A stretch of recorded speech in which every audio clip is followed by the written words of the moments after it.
Level 1, Shaky, Maguire and Lindelöf.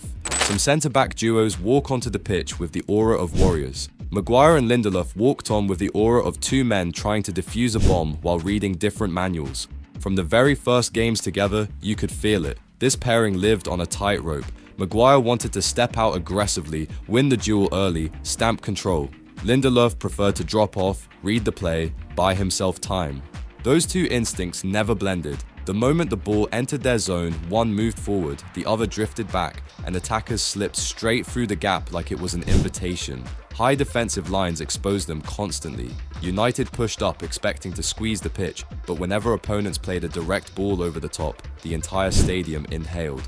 Neither centre-back had the recovery speed to chase down a quick striker, and transitions turned into full-on survival missions. Managers tweaked systems, midfielders dropped deeper, fullbacks tucked in, everyone trying to put tape on a structure that never settled. Opponents targeted them directly. Press high, mistakes appear. Switch play quickly, positioning breaks apart. Carry the ball aggressively. One defender bites, the other hesitates. Every attack felt like it carried danger, even when United dominated possession. The backline looked nervous, the goalkeeper looked nervous, and the fans, well, they learned to expect chaos at any moment. Individually, both players had strong performances in red. Maguire won duels, Lindelöf read the game with intelligence, but together, their partnership always floated between uncertainty and panic.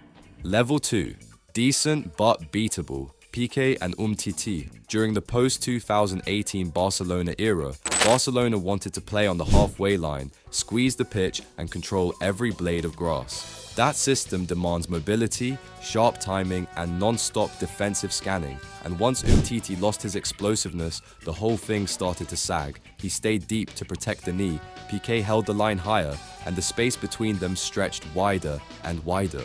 Opponents didn't even need creativity. One vertical pass and the alarm bells rang. You could see the fear in big Champions League nights. Roma realized the left channel was wide open. Liverpool attacked the gaps in transition and never stopped running.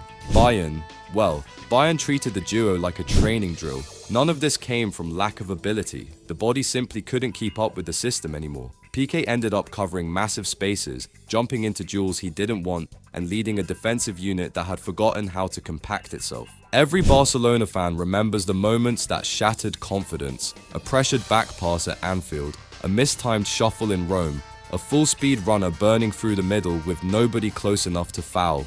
These weren't tactical puzzles, but physical realities. Once your centre-back pairing stops trusting its own legs, the entire team becomes nervous. And yet, the talent these two showed earlier never fully disappeared. Piqué still broke lines with his passing, Umtiti still had those sharp interceptions and clever body angles, but as a partnership, the spark had faded. The duo became playable, good enough to function, never strong enough to intimidate. Level 3, reliable. Matip and Gomez. Some centre-back duos are loud, some cause chaos. Matip and Gomez belong to the silent worker class of defending. The pair you don't obsess over, but you appreciate when the job gets done and the scoreboard stays clean. This partnership lived inside Klopp's machine, and that machine moved at light speed. Liverpool pressed high, pushed fullbacks into orbit, and expected their centre-backs to sweep up everything left behind. For Matip and Gomez, that meant covering enormous distances, timing every step perfectly, and making decisions in seconds. No drama, no theatrics, just steady, grown-up football. Matip brought his trademark calmness. Every touch felt measured, and every carry forward opened passing lanes like he was drawing them with a ruler. He had this habit of gliding past strikers with the ball glued to his foot, almost daring someone to foul him. That freedom let Liverpool break pressure without relying solely on midfield rotations. Gomez, on the other hand, anchored the partnership with speed few defenders in Europe could match. When the high line stretched thin, he sprinted back to wipe out danger before it turned into a shot. Opponents learned quickly. Running behind Liverpool worked only if you outran Gomez, and most didn't. His recovery tackles became part of Liverpool's defensive rhythm. Together, they provided security during rotations and injury spells. When Van Dijk wasn't on the pitch or fixtures piled up, this duo stepped in and kept the defensive structure intact. Their understanding wasn't flashy, but it was dependable. They communicated well, held the line cleanly, and allowed Klopp to keep the same aggressive blueprint. The biggest challenge was continuity. Both players fought long injury interruptions, and whenever momentum began forming, one of them ended up back in rehab. That stopped the pairing from growing into something long-term or iconic. Level 4. Very good. Saliba and Gabriel. Arsenal fans didn't realize a switch had flipped until strikers started avoiding the left channel completely. Gabriel turned that side of the pitch into a restricted zone, full-strength collisions, chest-up intimidation, aerial dominance, the whole package. He plays like someone who enjoys duels a little too much, slamming the door shut before attackers even decide what they want to do. And then there's Saliba. He doesn't slide, he doesn't panic, he doesn't rush. He holds positions that force forwards to make the first mistake. His calmness gives Arsenal's entire shape room to breathe. Most defenders look stressed when isolated. Saliba looks like he's strolling through a training rondo. The relevant thing about this duo isn't trophies or moments, it's the control. Arsenal's defensive line pushed higher, attackers faced tighter margins, and every long ball got swallowed because these two absorb pressure without breaking posture. The metrics tell the same story. Arsenal conceded far fewer quality chances once they locked in as a pair. And this season, if Gabriel gets back, they might concede less than the reigning champions, Chelsea, who only conceded 15 goals in the 2004 to 2005 season, Piqué and Mascherano. The key to this partnership has always been survival inside a system that gives defenders no hiding places. Barcelona asked their centre-backs to play on an island, a high line, huge spaces behind, midfielders floating forward, full-backs becoming wingers. Only defenders with exceptional timing and clarity can live there. Mascherano excelled in chaos. He read passes instantly, stepped in before danger developed, and executed last-second recoveries that became folklore. His anticipation turned 3v2 breaks into harmless transitions. Opponents learned quickly, if you take too long to make a decision, Mascherano will end it. On the other hand, Piqué provided the structural backbone. He controlled the tempo from the first line of build-up, broke pressing traps with direct passing, and positioned himself in ways that neutralized shape-breaking runs. His composure allowed Barcelona to commit numbers forward without fear. They made one of football's riskiest tactical systems feel safe. You cannot win a treble without defenders who understand space better than attackers understand movement. Godín and Miranda. They were the heartbeat of Simeone's Atletico, a club that embraced suffering as a competitive weapon. Their partnership was about draining opponents emotionally over 90 minutes. Godín set the tone with constant engagement. He challenged every header, barked out every instruction, and treated clearances like personal statements. His leadership infected the entire squad with aggression and self-belief. Miranda handled the stabilizing duties. While Godín attacked every duel, Miranda closed angles, delayed runners, and intercepted channels that most defenders don't even notice. He made the block compact enough that opponents felt trapped inside Atletico's defensive cage. At the end, they won a La Liga title during the peak of Messi and Ronaldo, a Champions League final run, and countless nights where top-tier forwards entered the Calderon expecting a football match and walked out feeling like they survived a brawl. Level 5, Elite. Sergio Ramos and Pepe. This duo was football chaos mixed with competitive genius. Every match felt like a psychological battle because the attackers faced two men who treated every duel like a personal challenge.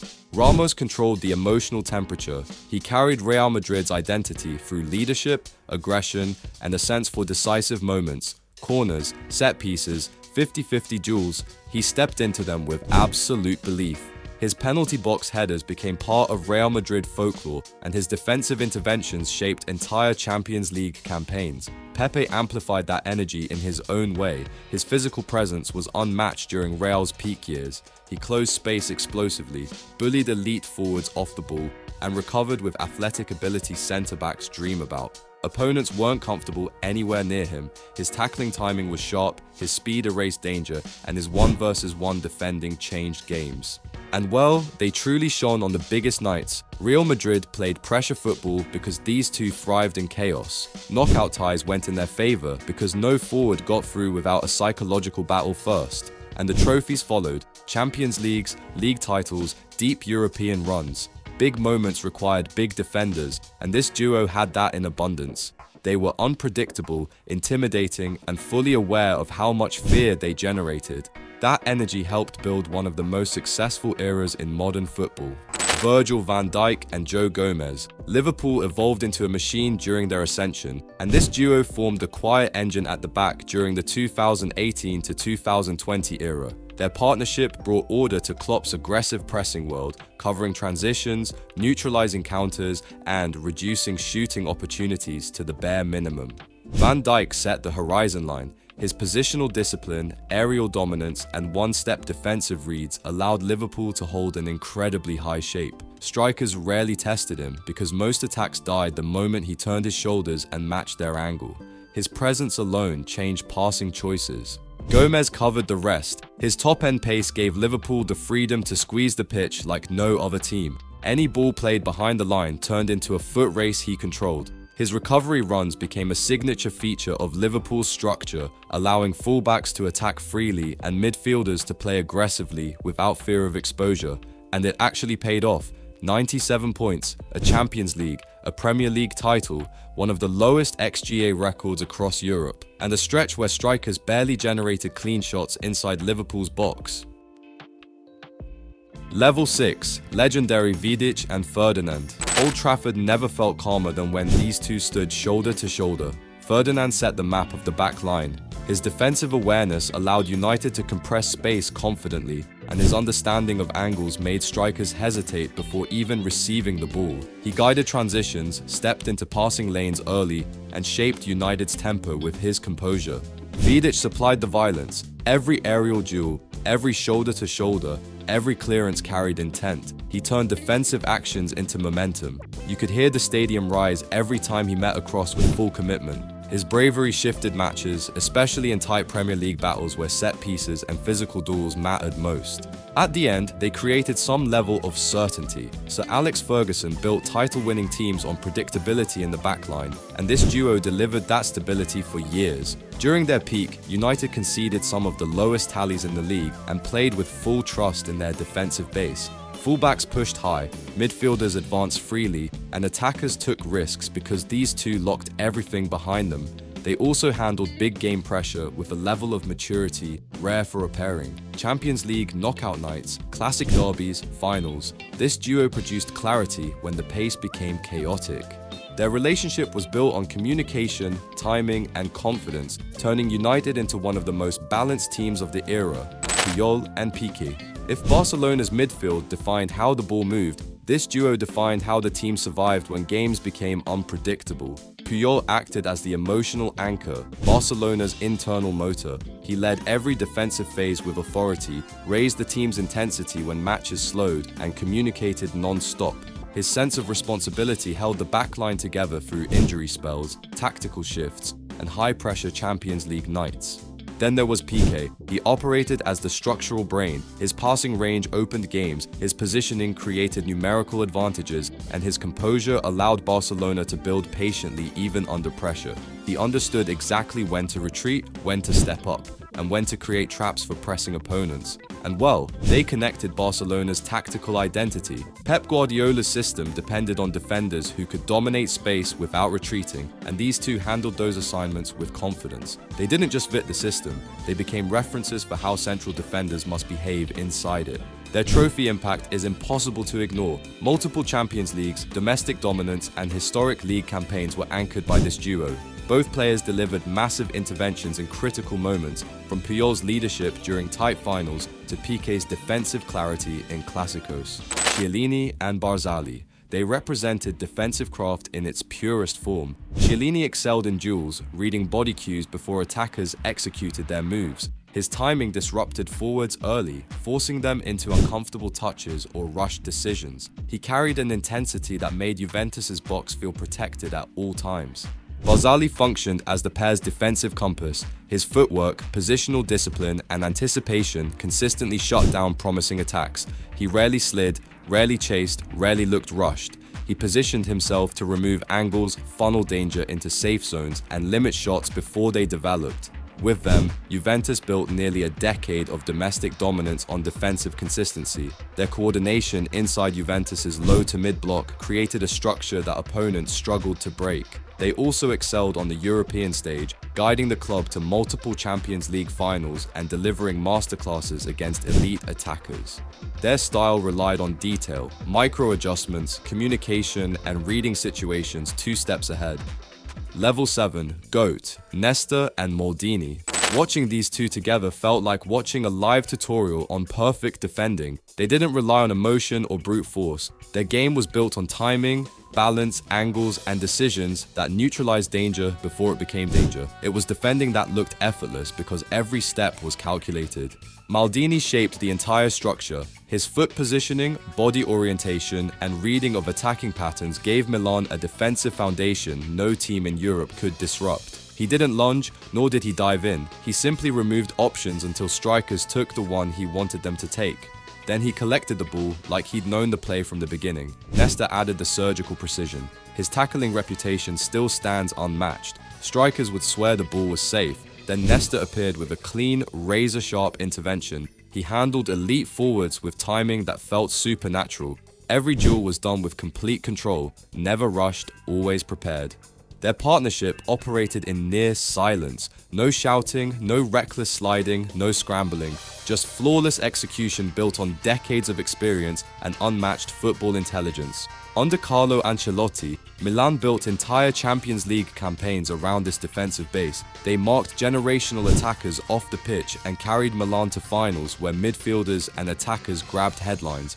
But this duo laid the foundation. Cannavaro and Nesta. This duo didn't last a decade. It didn't need to.